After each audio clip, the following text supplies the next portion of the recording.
ದೆಹಲಿಯ ಕೆಂಪುಕೋಟೆ ಬಳಿ ಕಾರು ಸ್ಫೋಟ, 10 ಜನ ದುರ್ಮರಣ, 20 ಮಂದಿ ಗಂಭೀರ. ಮಾಹಿತಿ ಪಡೆದ ಮೋದಿ, ಅಮಿತ್ ಶಾ.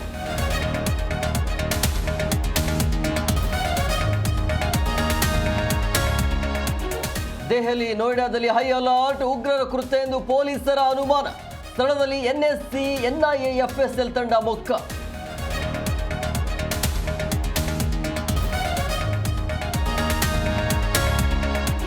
ನವೆಂಬರ್ ಕ್ರಾಂತಿ ಟೂಸ್, ದೆಹಲಿಯಲ್ಲಿ ಡಿಕೆಗೆ ವರಿಷ್ಠರಿಂದ ಹೊಸ ಟಾಸ್ಕ್.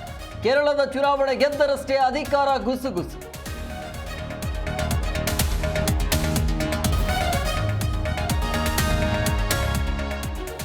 ಜೈಲಿನಲ್ಲಿ ರಾಜಾತಿಥ್ಯಕ್ಕೆ 3 ಅಧಿಕಾರಿಗಳ ತಲೆದಂಡ.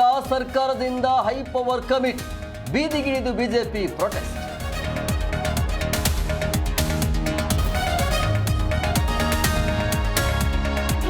ಬೆಂಬಲ ಬೆಲೆ ಘೋಷಿಸಿದ್ರು ನಿಲ್ಲದ ಹೋರಾಟ. ಜಿಲ್ಲೆಯಲ್ಲೂ ಕಬ್ಬು ಬೆಳೆಗಾರರ ಪ್ರತಿಭಟನೆ. ಸರ್ಕಾರಿ ಕಚೇರಿಗಳಿಗೆ ಮುತ್ತಿಗೆ ಹಾಕಿ ಆಕ್ರೋಶ.